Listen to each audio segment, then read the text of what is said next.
Hello and welcome to the 2021 virtual first pitch dinner. Unfortunately, we don't have food up here with us, but hopefully you're able to enjoy something at your home or wherever you may be watching. It's going to be an interesting baseball season, but we're excited to have it. Only about a month away from being able to start from the time we're recording this video. So we wanted to go to one of the most important people that are going to be handling the start of this season, and it's head coach Jeff Forehand. Hi, Jeff. Hey, how you doing? Thank you for doing this. Yeah, I'm so excited about being able to play. I know there's some twists and turns to the season and to the schedule, and I want to get your take on that a little bit. But just kind of talk about how interesting this season is. You got some players that at the beginning of last season you didn't think you'd have. You think they'd be gone, but they're going to be back. You've got some newcomers. What does 2021 look like for this team? 2021 is a moving target. Just as we record this, we're still trying to finalize the schedule. We're trying to make sure that, we're still not sure exactly how the conference schedule is going to be. And not only that should be the easier part, but we're trying to iron that out. But the non-conference schedule is a little bit different. And yeah, you're right. I mean, we do hear for some guys last year that at this time we would have not expected him to be back with us. But fortunately they're back, and we've got some guys that are going to make a great impact on our team. That as seniors, as fifth-year seniors, so to speak, that you guys will get to meet here pretty soon, and know that that our team's going to be in good hands with them. And we're going to meet some of those players a little bit later on in this virtual dinner. Kind of talk about how last year ended. I don't want to get too far into the emotions of what happened in mid-March, but just the fact that you guys were off to such a fantastic start. The series against Ohio State, your midweek wins that got you guys in a great scenario. Kind of talk about having to carry that emotion and that feeling over to this year and what you've been preaching to the guys. Well, we did end up the season ended up we were on an upswing. We had some good wins. We had a 2 out of 3 series win against Ohio State. We knocked Alabama off when they were undefeated, ranked in the top 25 in the country. So we were excited about where it was going. We just ended up on 2 back-to-back midweek wins going into our next conference series. So we were excited about where it was. And then unfortunately we got the devastating news that the season was going to be canceled. But as we moved forward in all of our Zoom conversations with the team from back in April and May and June throughout the summer, as we tried to predict where this season was going to take us, we're trying to replicate the culture that we had last year. And I told the guys even a month or 2 later when they all got back, we were trying to replicate that culture. Well, we got 13 new players, and we've got a couple of seniors that weren't back with us. So duplicating that was going to be very difficult. I felt like we needed to simulate in some areas, but maybe not. The duplication was going to be very, very difficult. So I think this team is bringing on its own culture, bringing out that culture in what we've got going on. And like I said, a lot of new people added to a team that we think obviously was having some success early. But like I've told them, not only, and you asked them, and this is not a bragging quote, but we are better talent-wise than we were when we ended up last year. So that should only equal, that the results are going to be better. That's what we hope, and that's what we think. But like I've told them, not only are the Bisons better, every team throughout the country has improved because we're all playing with 5 classes and a lot of transfer. The transfer market was really big this summer. So everybody has added more and more pieces to their team, just like we have. But again, going into this season, I think we have the potential to do to pick it up where we left off last year, if not be better. Conference schedule will look extremely different than what it has in the past. Can you kind of give us a quick summary on how that will work and kind of what fans can expect when they see that all played out? At this moment, we voted months ago to go to a divisional play format. Simply, that just means 4 schools in Florida are in the South, and the 5 schools that aren't in Florida are in the North. So we're going to play a home-and-home series against the northern schools. Not playing the Florida schools, except for once at the end of the year, 2 of them cross over, and we get to see them. Actually, we host that at the end of the season, and we'll get to see Jacksonville and North Florida here for 2 games against one of them and 1 game against the other. Whereas the other 2 Florida teams go to Kennesaw State. We tried to eliminate the travel. We tried to eliminate the flights. So by doing that, we went to the North and South. Not ideal for any of us by any means, because we want to play everybody in the league to get a representation. But what will happen at the end of that is that the winner of the North, the first place finisher in the North, will play the 4th place finisher in the North, 2 out of 3 series. And the 2nd place finisher in the North will play 3rd place finisher in the North, 2 out of 3. Same in the South. Those winners of that will go to Jacksonville for a 4-team conference tournament. So basically, we have 2 weekends this year of what will be a conference tournament. With the hope that at the end of May, you're where you want to be anyway, playing in the NCAA tournament. Talk about your coaching staff and just kind of what you guys have intentionally been doing when you haven't been able to practice to keep the players involved and ready to go. A lot of Zoom calls, a lot of conversation to make sure, because actually we had a positive COVID test 2 weeks before Thanksgiving break, which everyone wasn't coming back after Thanksgiving break anyway, so they sent us home. So we were gone for 2 months. We finished our fall practice season, had some individual work for the next 4 days, got sent home on November the 6th, and they got back to campus on January the 9th. So been 2 weeks away. So, difficult to keep up with everybody when they're doing their own thing. Everybody gets sent home with, things to do, but you know how that goes sometimes. It's hard to, a lot of times we're all aren't as disciplined as we should be when the coach isn't around. But I think we did a good job with it. I think Coach Crawford has the pitchers with some new technology that that we can tell what they're doing to be able to come back in shape. So I think we're starting off on a better foot than we have in the past, just simply because we have tried to keep up more and more through Zoom and through some technology. So we hit the ground running when they got back, and we'll start scrimmage games here. And as this airs, we'll have had our first scrimmage the Friday before this airs. We've heard the words unprecedented all year long for during this pandemic. 2021 is a brand new start, but do you feel like when you talk to your team that this is unfinished business? Do you talk about kind of carrying over the momentum from last year, or is this a brand new start? How do you address kind of, hey, we were good last year, but this is new, or is it, hey, we've got something to prove from where we were last year? I don't feel like that any coach can fool them anymore. They know we're better. They've said it. They know. But that doesn't mean that the other 300 schools haven't improved at the same rate we've improved. Right. So I'm trying to get them to understand that, the work, it is unfinished. But like I said, we've got, a third of a new team, basically. And when we got those new guys, and then just trying to create this culture that we talk about all the time, and the relationship part of what we're trying to put together with our team every single year, it's been hard. We've been back and forth, having to have the mask on and having to train differently and, makeshift the weight room and some of the things that we've had to adjust. It's like, that's just what we have to do because everybody wants to get back to playing. And I think that that's going to be great for, the age kid that's playing college baseball. It's going to be great for the old guy that's the coach.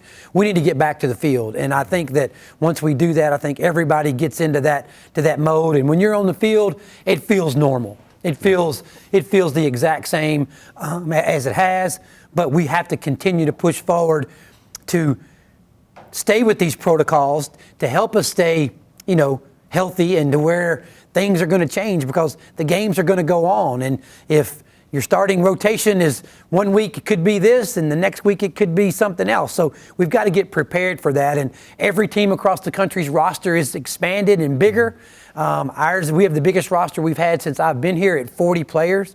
And again, that gives a coach a great amount to choose from, but it also, how are you going to be able to help the team when you're not in the lineup as much as you would like to be, which that's going to be hard because we all know that 10 play at the beginning of the game and we got 30 that are in reserve. Right. So all of that is part of the learning process that we're going through that I really think on our team, the culture is pulling back together and it's getting its own entity, it's getting its own mind, and I'm excited about where it's going to go. Awesome. Well, we're excited to finally see it after months of waiting. And Jeff, we just want the best for you, your family, the guys, and looking forward to seeing you guys play in a couple weeks.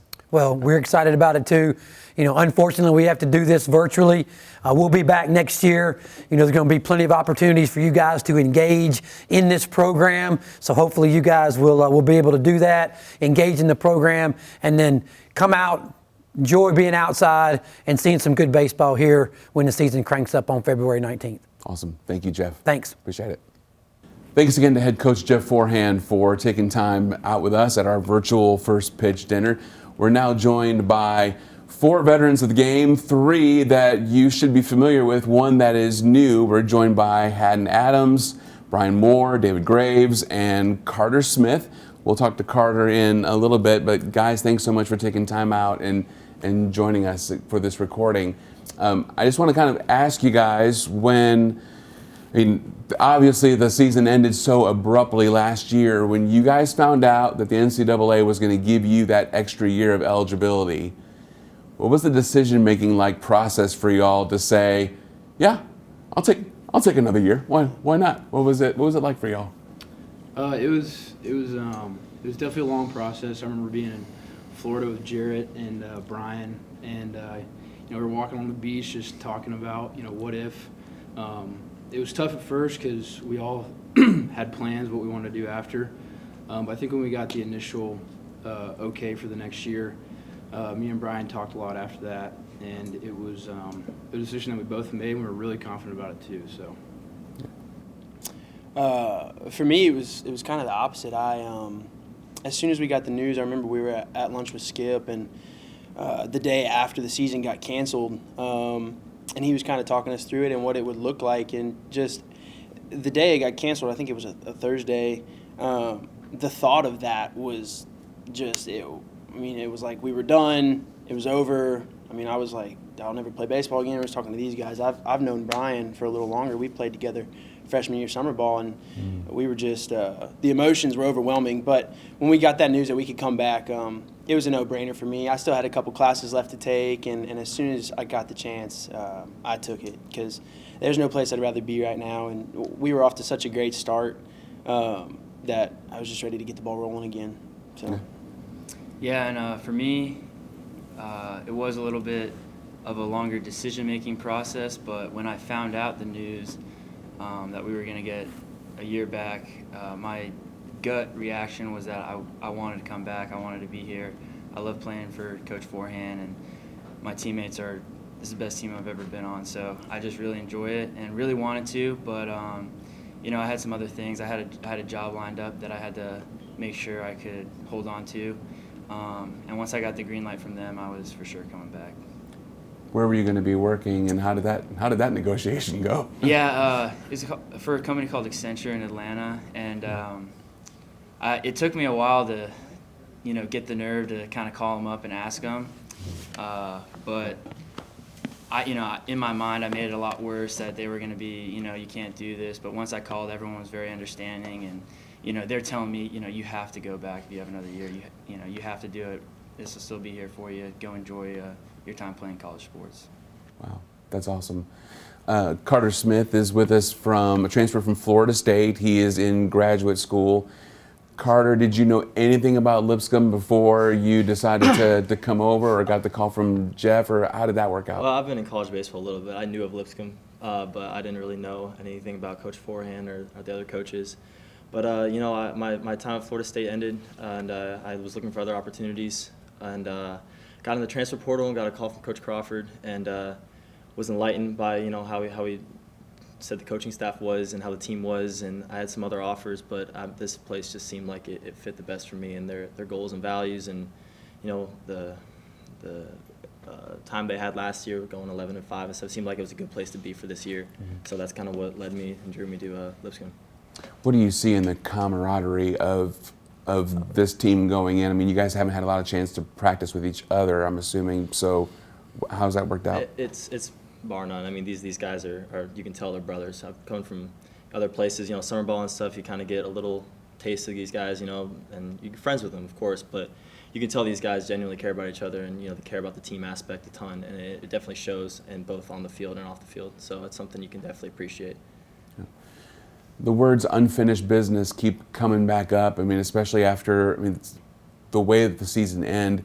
Does it, for you three, does it feel like that, or does it feel like, all right, it's a new squad, new year, we're going to start from scratch, or it just last year felt like you were on such an upswing that there was going to be so many good things that could happen for y'all? How do y'all feel? I think that's something that Coach Forehand mentioned too. It's difficult to try and recreate something that was so good. It was something that we really wanted to hold on to. But something that me and Brian talked about too is just being able to have the ability to be fluid. And having our goals and keeping those the same, having our standards and keeping those the same. We have a whole new team, different dynamics, and it's being able to, this whole year's been about adaptability and being able to overcome things that we don't necessarily want to. So I think with that being said, the unfinished business is something that we think about, and we realize where we were, but we also realize that we can be even better. What would you say are the strengths of this team, going into this year? Pitching, hitting, what can the fans kind of expect? Yeah, I can answer that one. I just think balance. One of the more balanced teams I've ever been on as a player, and we just have a lot of depth. A lot of new guys coming in, where we have a team from last year where everyone was getting their chance to play and do their part, and now we just have more pieces. And so I would say just the depth part of it, and also just the age experience. I think I'm sure every college team in the country is like this, but we're a very old team. We've got a lot of guys who have played a lot of innings of college baseball, and not only the people that we have, but the transfers that we've gotten, and I just think it's going to be that aspect of having people who have played so many innings is going to really help us out when things start getting tough, which they always do. Yeah, you guys are so old, man. So ancient. Feels that way. It's just been right. Get my arthritic knee out of the way. Yeah. It's just been a couple years since you guys came here. Is it weird now to know that you guys are the ones being looked up to instead of the ones needing to learn from others? I would say, at least I can speak for me, and I would say I could say the same for these guys as well. But coming from a JUCO atmosphere where you're kind of thrown into a leadership role really quick because you only have 2 years there. You're a freshman and you're the new guy, then the next year you're a sophomore and you're a leader. So I would say that we kind of came in and our class, the guys that came in with us, it was me, Haddon, Brian, and Jarrett, who's not here. But if you're watching, Jarrett, we love you, brother. I miss you. These Return are a phone call, apparently. But these are some of the best guys I've ever played with. And in terms of leadership, I just think we're way up there. And so I would say it's not unfamiliar territory. It's something that we're ready for. And we're already grooming the freshmen and the sophomores to step into that role. That's kind of our whole goal. One of the words we like to use here is legacy. And the idea is that we're preparing the next generation so that if we don't reach that goal of winning a national championship, which is always the goal, that they'll be ready to step up and take it on. So, this is for Carter's purpose. Who's the team in the conference that we just dislike the most and we just can't wait to go ahead and beat them? All of them. Good safe answer. Equal opportunity. Oh, yeah. I don't think a lot of people just understand and realize how competitive this conference is, and every week is just so tough. And with the way this schedule is going to be worked out to where it's divisional, how do you guys get ramped up for this conference and just kind of knowing that it's going to be a battle day after day after day? I think that's something that we're really excited about, having the opportunity to take teams on more than once is something that I think that this team's kind of ready for. It's going to be a long season, and it's going to be something that we're going to be tested a lot, but I think the culture of our team is something, I think that's what we're really prepared for, being able to go somewhere and then them come here. It's going to be a mental battle, and I think that this team's really excited for that.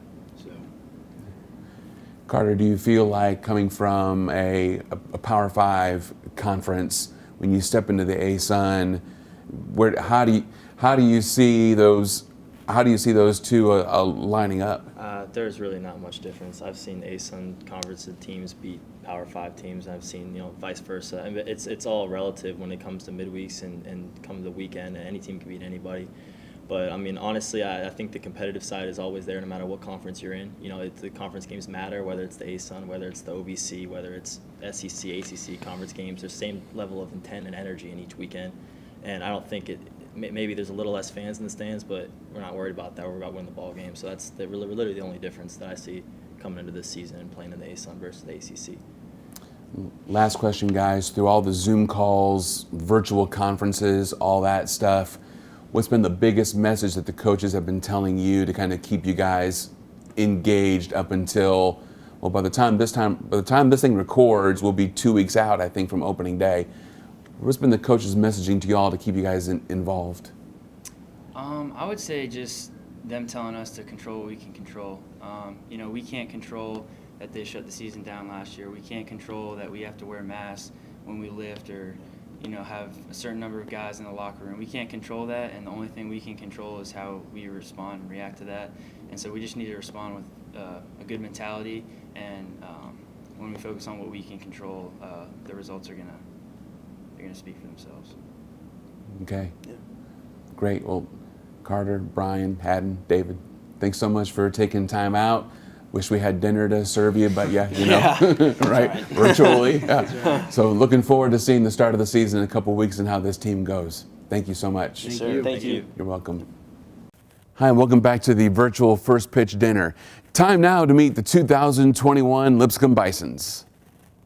A sophomore from Independence, Missouri, number 0, Zane Barr. Sophomore from Alpharetta, Georgia, number 1, Chaz Bertolani. Senior from Alpharetta, Georgia, number 2, Brian Moore. Sophomore from Ringgold, Georgia, number 4, Ty Jones. A graduate student from Fort Myers, Florida, number 5, Carter Smith. A sophomore from Springfield, Missouri, number 6, Robbie Merced. Sophomore from Solon, Ohio, number 7, J.T. Caver. A senior from Murfreesboro, number 8, Haddon Adams. Sophomore from Orlando, Florida, number 9, August Haymaker. A sophomore from Charlotte, North Carolina, number 10, Drew Donathan. A junior from Denton, Texas, number 11, Wyatt Folsom. Junior from Knoxville, number 12, Carson Wright. A senior from Waxhaw, North Carolina, number 13, David Graves. Freshman from Perry, Georgia, number 14, Trey Ham. A junior from Louisville, Kentucky, number 15, Noah Thompson. Freshman from Canton, Georgia, number 16, Gavin Grubbs. Sophomore from Lexington, Kentucky, number 17, Tyler Guilfoyle. A sophomore from Franklin, number 18, Tyler Sills. Junior from Dalton, Georgia, number 19, Maddox Houghton. A junior from Tampa, Florida, number 21, John Shields. A sophomore from Seguin, Texas, number 22, Matthew Maldonado. Freshman from Madison, Georgia, number 23, Ethan Stamps. A freshman from Fort Myers, Florida, number 24, Bryce Einstein. A junior from Philadelphia, Pennsylvania, number 25, Matt Gorman. A freshman from Brentwood, number 26, Tanner Morgan. A freshman from Blue Ridge, Georgia, number 27, Hunter Gray. Junior from Tulsa, Oklahoma, number 28, Dylan Bierman. A freshman from Lincoln, Nebraska, number 29, Logan Van Treek. Junior from Richmond Hill, Georgia, number 30, Chris Bashler. A freshman from Cleveland, number 31, Patrick Williams. A sophomore from Venice, Florida, number 34, Caleb Williams. A sophomore from Hoover, Alabama, number 35, Scott Elgin. Junior from Carmel, Indiana, number 37, Max Habiger. A freshman from Cohata, Georgia, number 39, Red Hammondtree. A freshman from Ketchum, Idaho, number 40, Ike Buxton. A junior from North Canton, Ohio, number 41, Tyler Drabick. A freshman from Manchester, number 43, Hayden Skipper. A junior from Toronto, Canada, number 44, Malik Williams. A senior from Glendora, California, number 50, Jake Bryant. And freshman from Jonesboro, Georgia, number 55, Tiger Borum. Ladies and gentlemen, your 2021 Lipscomb Bisons. Welcome back, everybody, to more of the 2021 First Pitch virtual dinner. And we wanted to take some time out to recognize and remember one of our great alums. And if you've been to a Lipscomb baseball game at any point over the decades, there's a very, very, very recognizable face that will not be with us any longer. That's the face of Farrell Owens, who passed away during the off season recently. And Farrell's impact on Lipscomb baseball goes a long, long way. I've only been a part of Lipscomb baseball for the last 10 years as the announcer for them in the stadium. And so many times before I even knew who Farrell was, Farrell would come up and comment on the job that I was doing, mostly positive, some improvements that could have been made over the years that he was willing to share. But Farrell was just always a smiling face, and he will definitely be missed by the Lipscomb community. And today we have Mickey Hyder and Jackie Charlton, who played with Farrell and knew Farrell, and we wanted them to kind of share part of their stories and memories. So, gentlemen, thanks so much for taking time out and being willing to talk about your former player. Both of you, can you guys just kind of share how you came across Farrell, and more importantly, how Lipscomb baseball impacted your relationship? Well, I can say that I met Farrell when I was a freshman incoming and he was a senior in 1967. And I went through the indoctrination and the hazing that goes along with being a freshman. And Farrell was the leader in most of that.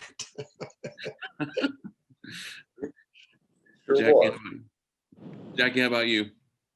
Well, Farrell and I were teammates beginning in '66, our sophomore year. And we finished together in 1968. Plus, I played on a lot of summer teams that he played on. And in fact, when I was 30 and he was 32, he was managing the team I was still playing on. We went to the Wichita, to the World Series, NBC World Series in Wichita, Kansas, and he was the manager. So we've been friends a long time. And probably, I've told people he was my best friend that wasn't related to me all these years up to the time he passed away. Farrell just always had a very positive spirit about him, and I know the two of you have some fantastic stories that you can share. what's a couple of good memories about Farrell that each of you have about his playing or coaching days?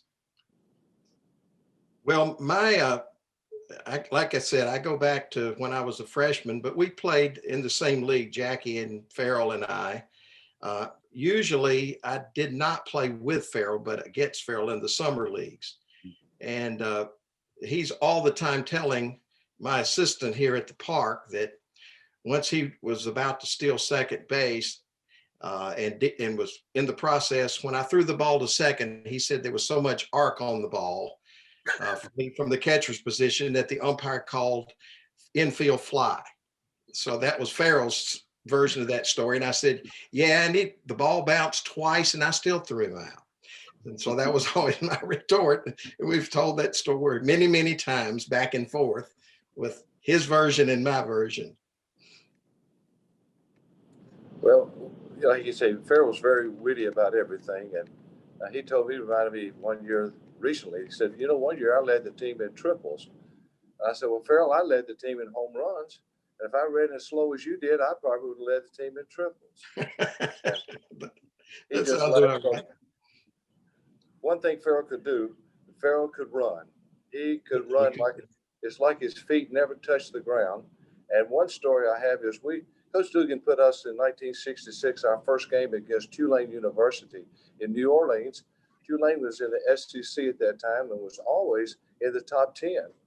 But the second game we're playing, Farrell's playing center field.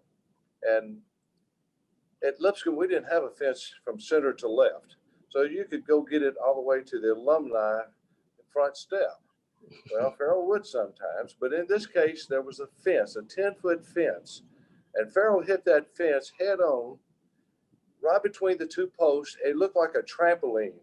Bounced him back, and I run out there, and I say, Farrell, you okay? He says, he wasn't moving. And he looked up at me, and he said, how's the crowd taking it? How's the crowd taking it? I kicked him. I said, get up from there. You're not hurt. He had to wait till he got a Band-Aid. He had to wait till he got a Band-Aid on his face before we could continue the game. That was Farrell. That's Farrell.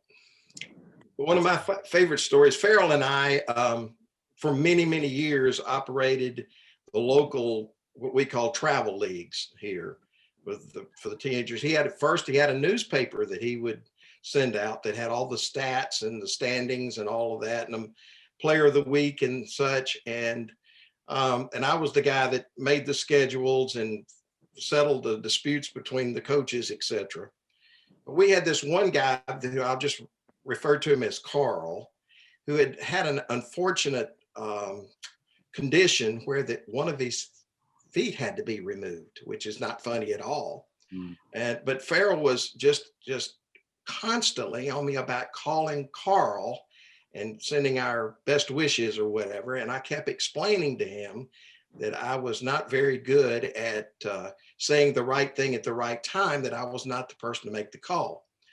But because he was relentless, one day I went to the phone and pretend to dial the number. And the conversation went sort of like this. It's like, is Carl there? Yes, Carl, it's Mickey Hyder. Yes.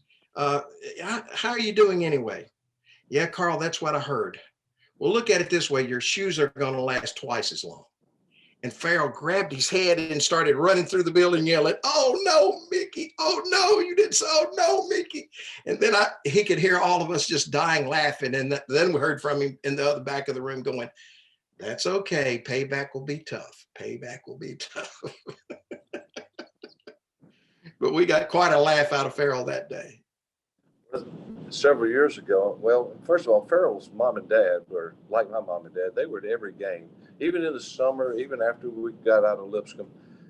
Farrell's dad was a Church of Christ preacher here for over 50 years, and my dad was an elder for over 30 years. So I know they talked about baseball and said that their sons were the best players in the game. But anyhow, one day I asked Farrell, I said, Farrell, when I was a kid growing up, the meanest and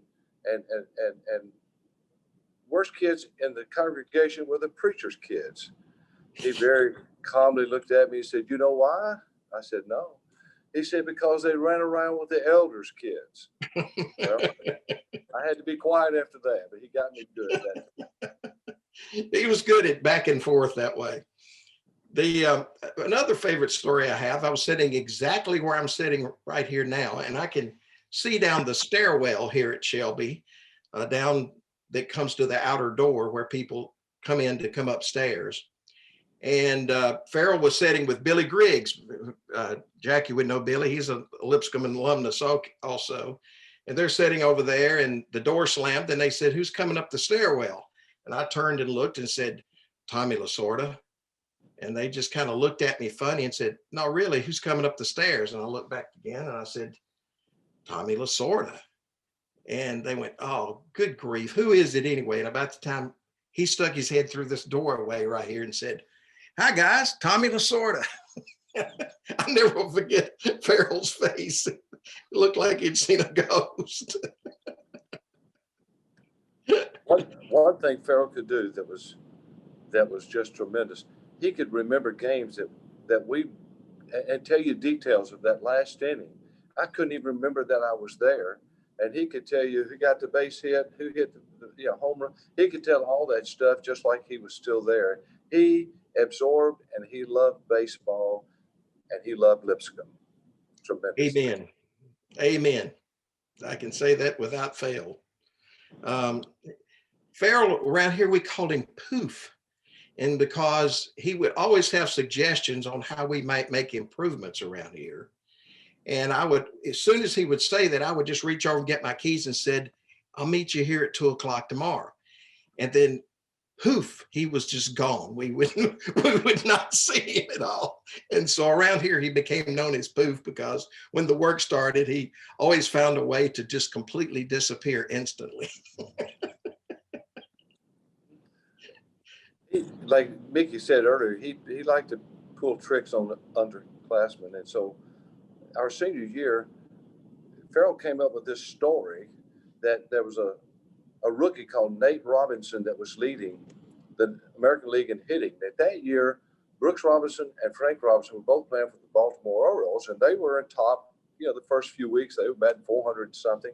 But he had this Nate Robinson for the Kansas City Athletics that were always the laughing stock of the American League, that he was leading the league now. So we was on a trip somewhere, I don't know, Bowling Green or something, and he gets on the bus. Now this is before cell phones and all this stuff. Someone hollers out, "What did Nate do today?" And he said, "He went 4 for 4, he's now batting 472.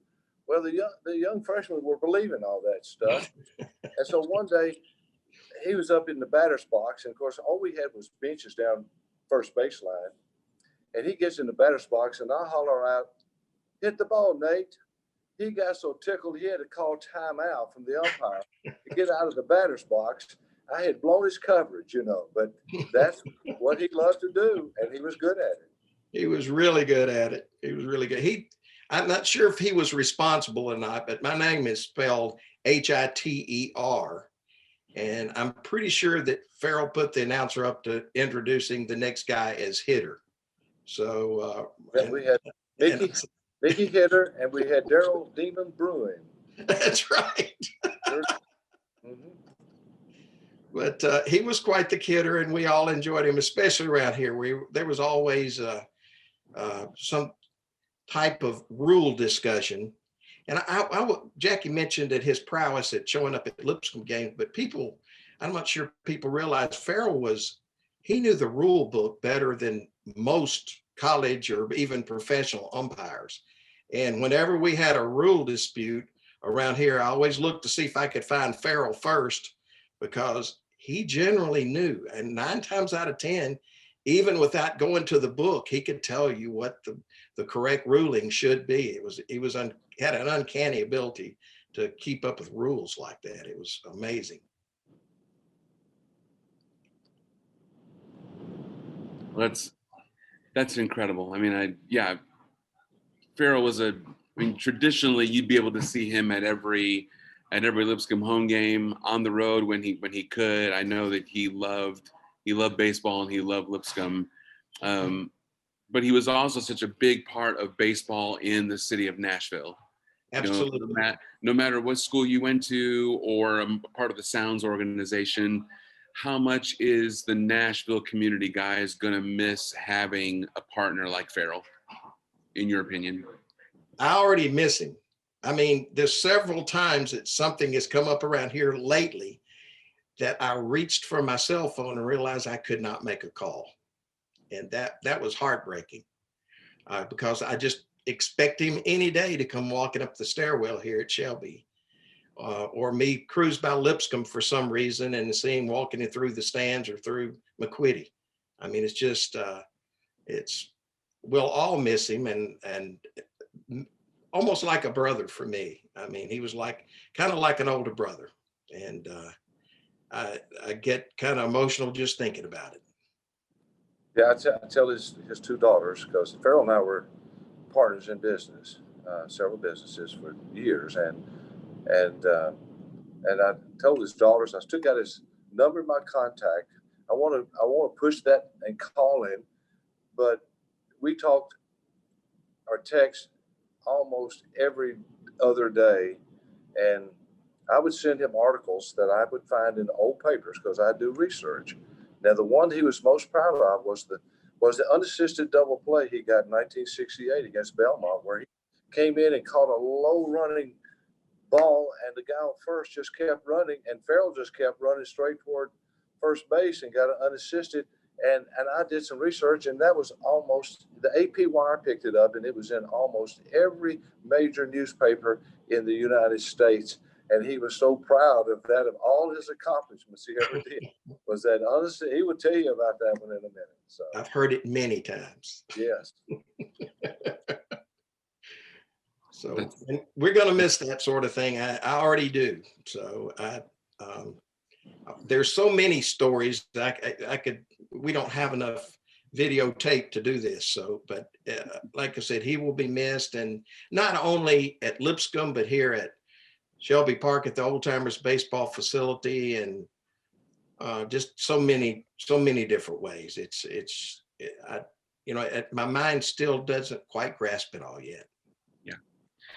And I'm hoping, as I'm sure you guys are, that there'll be an opportunity this season where we can do something for Farrell on the field and give him a true goodbye during the baseball season that I know that he would have appreciated, especially when a bunch of people can get together and talk about him for a long period of time. I'm sure he would love that. So absolutely. Yeah. Mickey and Jackie, thank you so much for your time. I appreciate it, and hope to see you guys at a Lipscomb game this year. Okay. You can count on. Thank you very much. Thank you for having me. Thank you. You're welcome. You're welcome. Thank you. It's my honor to say a few words about our dear friend Farrell Owens. And when I think of Farrell, I think of so many great memories, trips, and different things. Most importantly, his love for Lipscomb baseball. But when I think of Farrell, I also think about a great story that involves the great Lipscomb pitcher Josh Smith. We had gotten word that Josh had been called up to the big leagues, and I called Farrell and I said, Farrell, you want to go to Cincinnati tonight? I said, Josh Smith is going to be pitching, and we got to be there. And he said, let's do it. So we get in the car, we take off, and we're heading to Cincinnati. And along the way, we're talking to all kinds of people. We're talking to Josh and say, hey, congratulations on, getting called up. We're talking to his agent. We're talking to friends that Farrell knows, and we're telling everybody that we're going to Cincinnati to watch Josh Smith play tonight. And as we got a little closer, Farrell kept saying, I really wish I had my newspaper. I left my newspaper at home, and he was looking at the box score, and he was trying to see what time the game started and all that kind of stuff. And as I said, we were talking to his agent and all kinds of people. Well, we finally get into Cincinnati, and we're excited, and all of a sudden we jump out of the car and we go up to the stadium there in Cincinnati. It used to be Riverfront, not sure what it is now, but we get outside the stadium, and there's one guy sitting in a chair outside the stadium.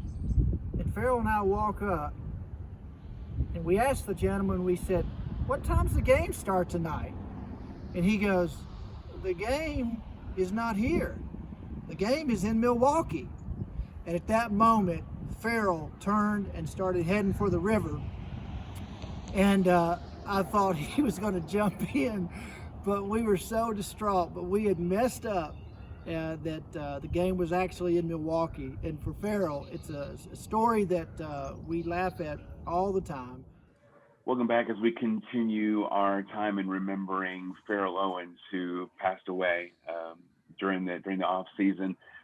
We've been spending some time telling stories, and we have another group of people that we wanted to hear from to just kind of remember Farrell for being not just a great supporter of Lipscomb baseball, but just of being a fan of baseball and supportive of baseball in Nashville itself. So we've got Andy Gilly, Zach Blair, Mike Hendricks. Gentlemen, I'm going to have you quickly just kind of go around and quickly kind of first explain how your relationship with Farrell started and what you're currently doing. We'll start with Andy. All right. Well, first of all, I wouldn't probably know Farrell if it wasn't for Coach Hendricks. Coaching summer baseball over 20 years ago, got to meet Farrell and help, for lack of a better word, I guess we would have some nice meetings with coaches from all over, trying to keep the Sandlotter League going, where we used to play on Tuesdays and Wednesdays before it got where it is now, where everybody's gone to play in tournaments all the time. You can't hardly do those things anymore. But that's how I first met Farrell, and I'll leave it at that. I've been coaching with Coach Hendricks for 20 years at Hendersonville High School, and now the parks director also at the city of Hendersonville. So Farrell was always there to check on us and make sure we were doing things right and wanting to come see anything new. Anytime you did anything new, Farrell wanted to come see it. So I'll let somebody else go now. Well, Mike, since Andy called you out, we'll let you go ahead and go next. I knew Farrell Owens forever. I mean, he was like a big brother to me. He taught me a lot of things about life. He taught me a lot of things about girls. But there's some good things there's a lot of good things I can say about Farrell, but then there's some things I'm just going to let it lie, okay? But I loved him like a brother, man.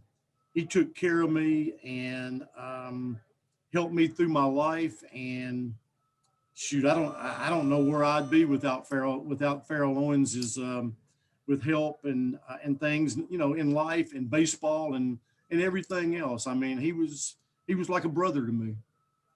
So I was sitting in the basement of the library as a student worker at Lipscomb in the IT department, doing help desk work and stuff here and there. And at that point, I was also working as a student worker in the athletic department.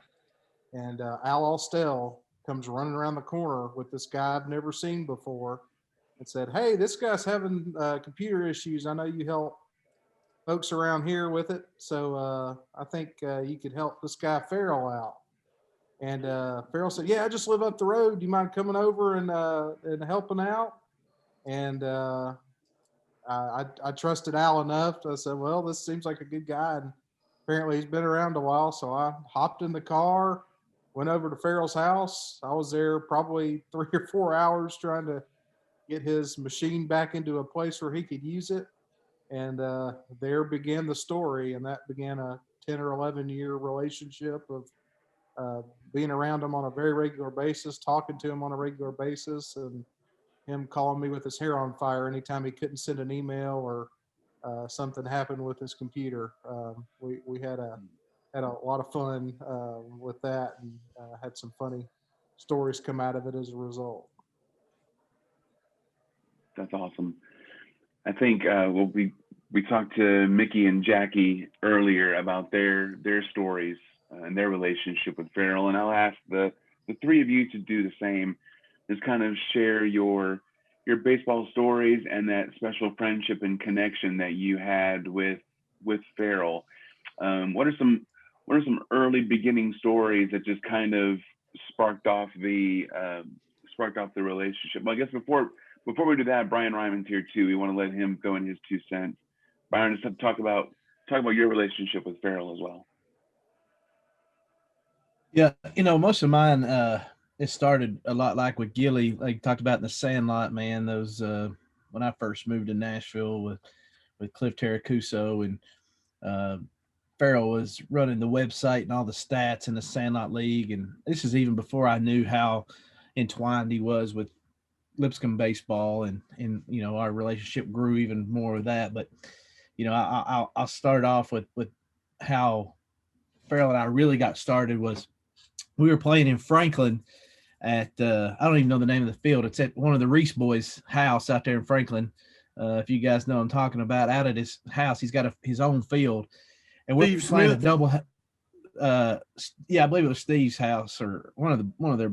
They have a field at their house, but anyway, we're playing a doubleheader, and the first game goes 13 innings, 1-0. All right. The second game is in the 11th inning, and it's about 11:30, and my phone is absolutely blowing up. Like I can't even before it's reached down, it just keeps on. Bzz, bzz, bzz, bzz, bzz.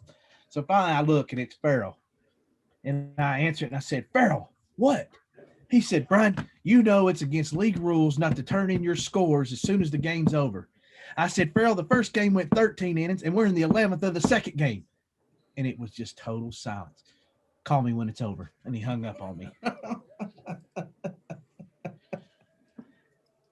So that's how Farrell and I got started. That's awesome. Guys, I know you have plenty of stories. I don't want to get in the way. Feel free and talk about your relationship with Farrell, maybe even how that got started. I'll piggyback off that story right there. Back then in the league, they had teams from East Cobb, from Doolins Dodgers. Everybody would come up here and play on the week in the midweek. And we had our team, which was made up of all our high school players playing summer ball together against all these supposedly elite teams. And we were playing the Doolins Dodgers on a Tuesday. And somehow we beat them 4-3. They were really, really good, and we had no business beating them, but we did. And I forgot to turn the score in. I just didn't turn the score in. I forgot. I guess I was excited. We won too. I'd already went home and went to bed. 3 a.m. the phone rings, and it was Farrell, and I let it go twice. I was like, finally, the third time at 3 a.m., I thought, well, somebody's dead. I figured, honestly, I thought Coach Hendricks was dead or something. I didn't know what was going on. So I pick up the phone. He says, "I can't believe you beat him and you didn't turn your score in. I ought to kick y'all out of the league for that." I was like, "Well, please don't kick us out of the league for not turning the score in." Well, he said, "Well, good job, and I'll be at your game tomorrow. Now that I know y'all are pretty good, I need to come watch."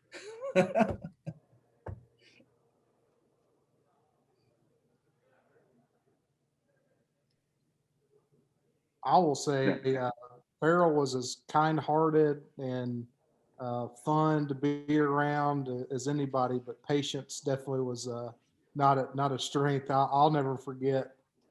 Very similar to these guys, he had an issue with his internet service or his email at home, and I was in a real busy day in the middle of work, and unfortunately that didn't matter. He was calling, and it made him real nervous. I hated how upset and nervous he got to the point where he almost made himself sick. It seemed like, but if he couldn't communicate, whether that was his iPhone when he got it or his email, it was hair on fire. And I had some hilarious messages and emails and texts from him asking for help.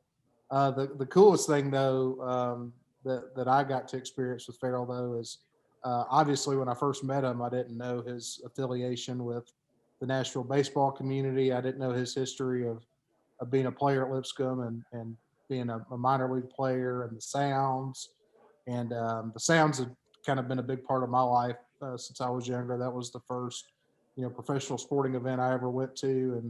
And that was the thing that we did as a family and school trips. And that was a big deal. So when I found out he was affiliated with the Sounds, I'm a big history buff and love history of sports in addition to history of other things. And asking him to talk about, George Steinbrenner and all the guys that he worked with when the Sounds were affiliated with the Yankees organization was just a lot of fun. And then when I became an official scorer for the Sounds, in addition to those duties at Lipscomb, Farrell was probably the most supportive person that I dealt with when it came to that, because when you're making calls as an official scorer, obviously in Division I baseball, that's a huge deal, and it affects people in a meaningful way in a lot of cases. And people are quick to get upset about that and quick to get you try to get fired up and get upset. Aaron, you've experienced that. You've been up in the booth with me on many games where I've fulfilled that role. But Farrell was always very, very supportive of that, and especially when I got with the Sounds, he was almost at every game, and anytime you had a controversial play, it was always, he loved to dissect it with you. He loved to talk about it. He loved to ask what you see. But again, just very supportive about that, and the knowledge that he had of the rules and of the game was helpful to me, because I was a person that had not done that before, either on the college or professional level, and getting to have him as a resource and talk through things with him was always just a lot of fun. And I'll never forget, emails with just these crazy plays and say, "Hey, what would you call here?" Just a fun guy to be around if you like baseball in any way. I remember a couple times he would just make himself comfy up in the press box and call you out right after you sure you want to do that? Like, yeah, come on, man. Hey, here's one for you. Like, after every game or anytime I would see him, that my dad was a scout for a long time, but if my dad would come into town and watch the game, and after the games, like, he'd tell me, he'd say, "Now, me and Stan, we talked about that play, and this is what we came up with." And finally, I asked him, I said, "Farrell, who is Stan?" And he looked at me like, "You're kidding, right?" I said, "I have no idea who Stan is." He said, "That's your daddy." I said, "My dad is Keith. I have no idea who Stan is." And he called my dad Stan for 10 years. And my dad never changed it. I think I knew Farrell in a different way than you guys, because I played for him.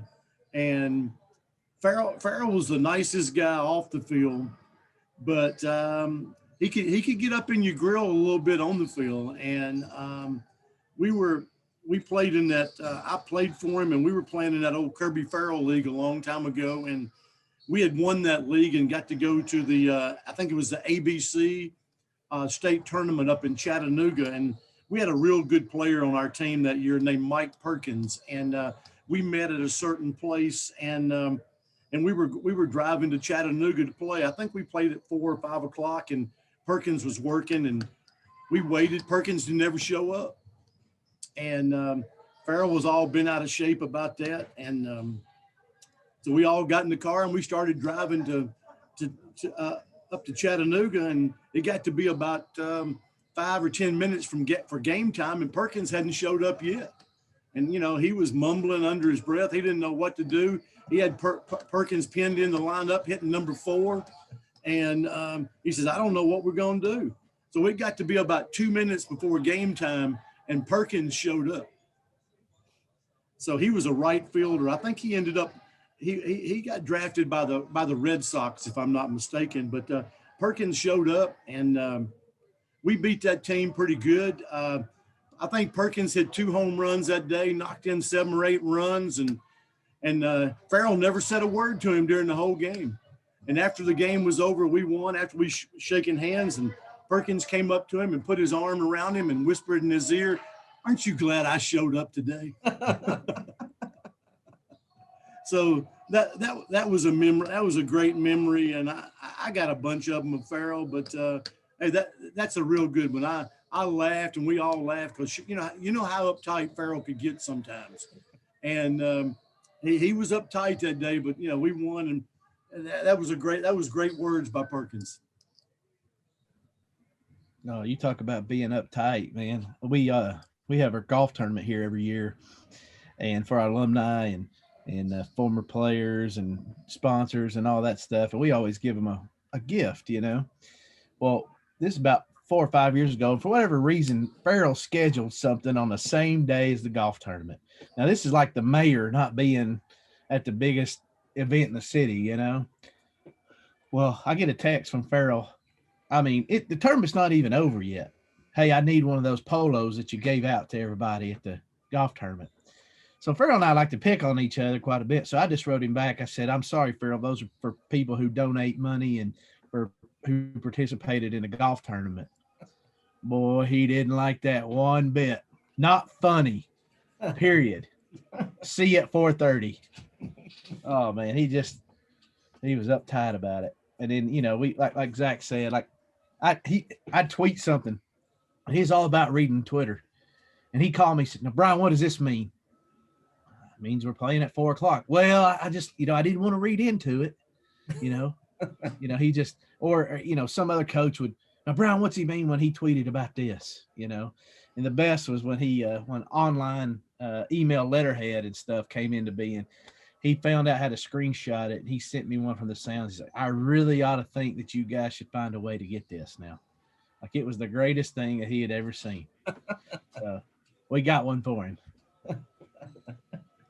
You know, guys, you think of Farrell, and the one thing I think the most of Farrell is he loved David Lipscomb University, and he gave his life there, and he loved every team, and it didn't matter who the coach was, and he was for him. He was in the stands, and you know, he told me one time, he said, you know, you went to the wrong school.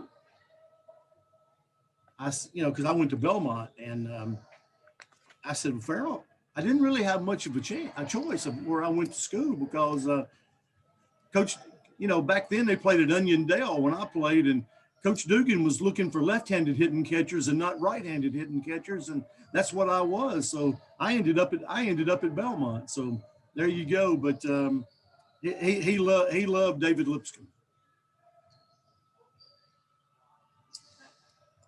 I think. Go ahead. Oh, go ahead, Ron. I was gonna echo that. I've been at Lipscomb I'm starting my 16th year on Saturday with this team, and I've been here longer than anybody has in this baseball program now, even longer than Coach Forehand.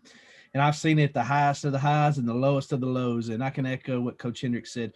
There has never been a single person other than maybe Bobby Ogden and Farrell Owens who have rode the flat line with us the whole time. You know, they've never been on either side of the fence. They've just been right down the middle with us every time. And that's the thing that I really miss. No matter how good or how bad, he was always going to be there to pick you up. I'm gonna miss being out in the middle of nowhere playing a team, just a regular game, and you look up and all of a sudden there's Farrell in the stands watching your high school team play, or watching your summer league team play. I think he drove to Memphis when the state tournament was in Memphis one year. We got to go and look up in the stands, and there's Farrell there. He just came to support Coach Hendricks. And you know, he tilts that little head and gives that little smile. Just want to see you guys play. That's it. Man, he could go to a baseball game. He'd go to a triple header every day if he could. I know one time he came to our game at Drakes Creek and then left there and went to a Lipscomb game. And then I went to the Sounds game later and saw him there. He's everywhere. I think the cool thing with Farrell and myself, you know, I got to experience some things that weren't all baseball with him, and that was neat for me. I mean, the thing that I found out about Farrell, especially these last several years, Farrell loves downtown Nashville. That man is obsessed with downtown. He would. I remember when I lived downtown, he would just come and park his car, walk around. He'd want to go to Bobby's Dairy Dip and get an ice cream cone, see all the people, love the arcade. It was just really cool that I think he would have loved to live downtown if he could, but I don't think he could have stood being that far away from Lipscomb's campus if he moved. But yeah, I mean, just, sometimes he'd call me because I work downtown for the state. He'd call, want to go to lunch down there and just walk around downtown for a little while, or like I said, go get an ice cream cone. It was neat to see some of the other things that he really loved other than just baseball. He loved the Kona High School Alumni Association. He was constantly sending me yearbook photos, alumni photos to help put together in one email, or to flip to the right side because they were upside down or on the other side. He could never quite get how to change the, the orientation of a photo, but it was cool to see again everything that Farrell did and loved. It was with a lot of passion. And it was other than baseball too. I mean, I know how obsessed he was with his girls and with his grandkids, and seeing how much he loved the town that we lived in, and how much he loved his high school alumni association. So I was really blessed to get to see more of Farrell than just what he loved about baseball and just him being around baseball, and that was really cool. I really felt like he was a substitute grandfather for me. I lost my grandfather when I was fairly young, and he kind of, especially in the last few years, kind of stepped into that role with me too. He just an amazing man. All I can say about what you just said is amen. Yeah. That's it. Farrell had a way. He knew more people than all of us put together. But when you were with him, he made you feel like you were the most important person in the world. That's why so many people, I think, feel so close to him, and he affected so many people because he had that ability not only to remember everything about you. I've seen him walk down the street and somebody yell, "Hey, Farrell," and he, instead of saying "Hey" back, he'd say their name and what position they played in high school. That's how he remembered people. But he would make you feel like you're the most important person in the world, and whatever you were doing was the most important thing to him.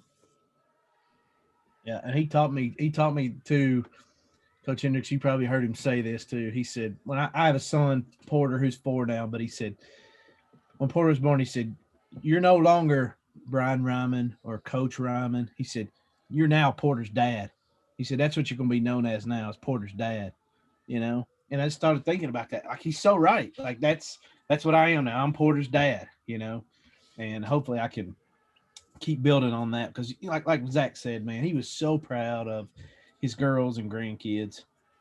Because I'll ask one final question before we wrap up, and just say, what do you think Nashville and the baseball community will miss the most about having a?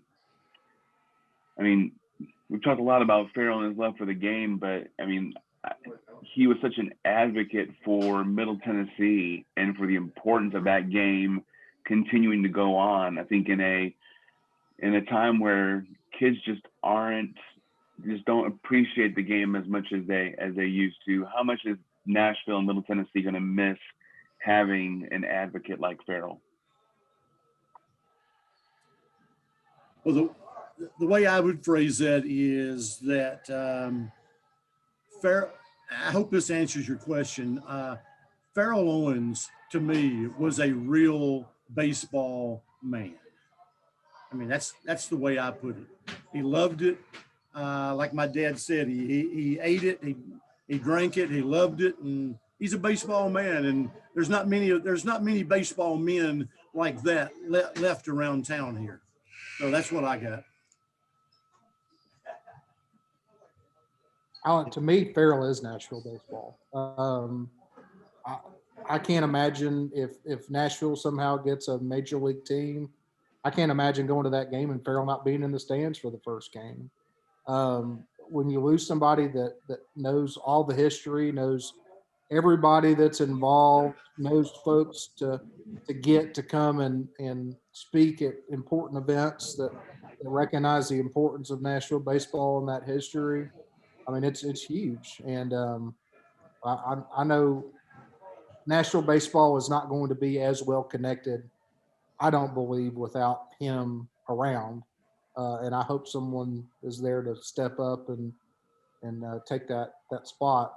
Those are huge shoes to fill. I don't think anyone's going to be able to do it, but I think it's going to be very difficult, at least for the next several years, as we continue to grow here.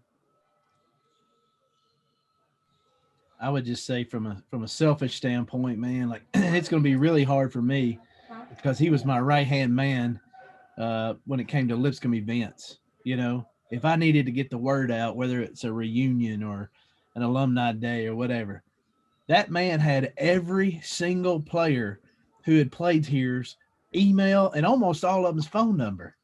Now, he wouldn't always give up that information. You know, it's like his private secret Rolodex. But if I sent him something and said, Farrell, I need the 1979 class here in 30 minutes. Now, it wasn't the prettiest email you've ever seen, but he had an email out to every single one of them. And when Farrell asked you to come to an event, you come to an event if it had to do with baseball. And a lot of us on here go to the old timers dinner, and unfortunately they didn't get to have it. But I mean, I was thinking about the other day, I can't imagine that without Farrell, and what those guys do at the old timers is absolutely amazing to keep the game of baseball going. And, hopefully that, even without him, it'll keep getting better and stronger. And, I know Gilly's a big country music guy, and I hear a lot of times those country music guys talking about passing the torch, and I think that's something that people like Andy and I, are the kind of that next generation of baseball guys. Although I don't put myself in the same category of Farrell, but we got to keep it going as best we can, and I don't think no matter what, you don't ever replace a guy like Farrell. And that's kind of what I'll leave it with. That's what I was going to kind of say to end it, I guess, is that you're not going to replace Farrell. It would take 20 people to replace him. I mean, you're talking about a guy who any random day you're going to open up your email and he's going to send you a news clip from 1978 that I need to share with Coach Hendricks about something that somebody wrote about him back then. People don't do that anymore. We all need to learn from it is what we need to do. If anything, instead of trying to replace it, we need to learn from it and try to teach others to be more like Farrell. If I could be half of what he was when it comes to not only being a baseball guy, but being a person, then I'd be in pretty good shape. Well, I got one more thing that I got to get out of here. You look at Farrell. If there's baseball in heaven, Farrell's the commissioner.